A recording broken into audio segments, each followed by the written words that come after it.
Até uns 30 anos de idade, a gente acha que nada de ruim vai acontecer com a gente, né? Aí a gente começa a fazer check-up, faz um exame aqui, outro ali, vê que o colesterol está alto, vê que tem um índice de glicose mais alto.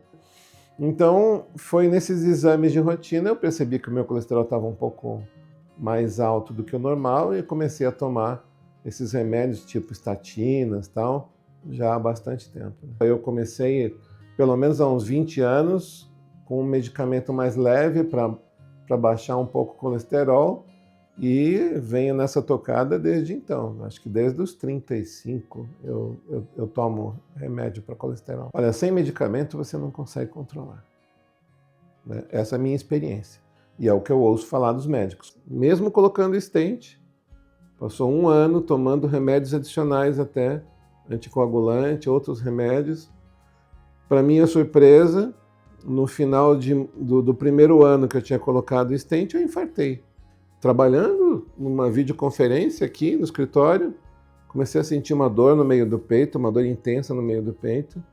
Levantei, saí andando pela casa um pouco, tomei uma água e o sintoma ficou forte durante uma meia hora, depois aliviou e, a princípio, eu liguei para o meu cardiologista, ele falou, olha, isso não tem relação com o coração. Então, eu fiquei mais tranquilo, mas no final das contas tinha sido um infarto. Falei, nossa, mas será que eu estou fazendo algo tão errado assim?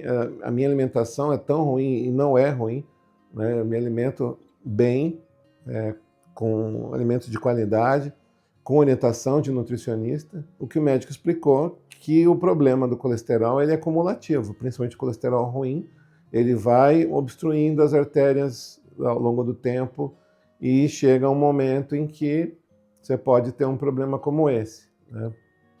Então, ele recomendou que nesse tipo de situação, que a gente já tem uma predisposição ao problema, que a gente tenha o colesterol ainda mais baixo do que os padrões oficiais que a gente vê nos exames de sangue, né?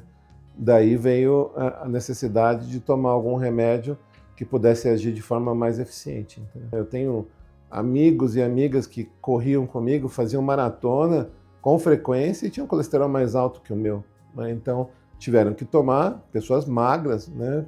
Tiveram que tomar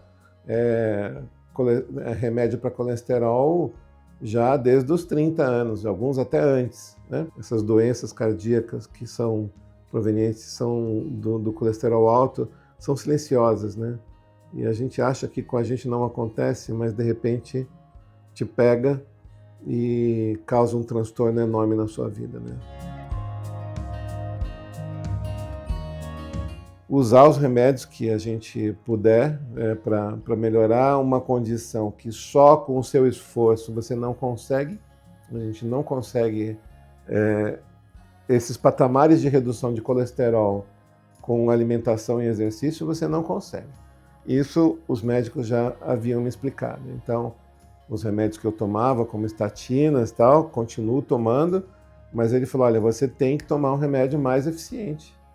E aí foi quando ele recomendou para mim um remédio injetável de alta eficiência, de alto custo também, quase impeditivo. E aí eu tomei esse remédio e o colesterol realmente, em 20 dias ou menos, o colesterol baixou para níveis que eu nunca tinha visto em algum exame, né? A gente, agora que a situação está estabilizada, depois de passar pelo procedimento, depois de mudar o padrão de remédios para um remédio de melhor eficiência, isso traz um conforto para a gente de que a situação está sob controle, o nível de estresse diminui, né, e a gente consegue olhar para as outras coisas importantes da vida, né? Família, prática de exercícios, ter uma vida mais saudável. Então isso proporciona a gente a ter uma nova chance, digamos assim, né? Para você direcionar a sua vida para um caminho mais tranquilo. O que eu recomendo é que você cuide o máximo possível dos níveis de colesterol, principalmente colesterol ruim, né? Acompanhe com frequência.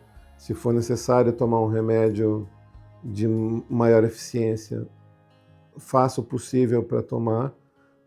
porque depois que acontece, né, um infarto, se ele não for fatal, pode surgir sequelas que vão impedir de você ter uma qualidade de vida razoável, né? E mesmo que não haja sequelas, muda muita coisa na sua vida, né?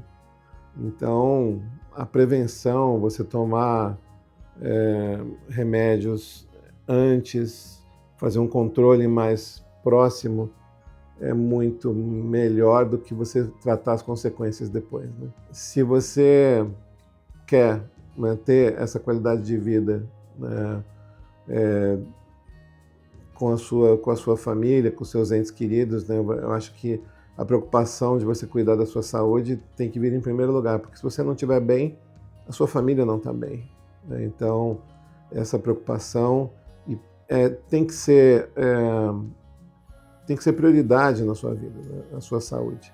E o colesterol, infelizmente, acho que é um dos principais. Então, os cuidados com a prevenção é o que eu posso indicar de coração realmente para as pessoas que têm algum tipo de histórico familiar, que têm já alguns exames que mostram alteração.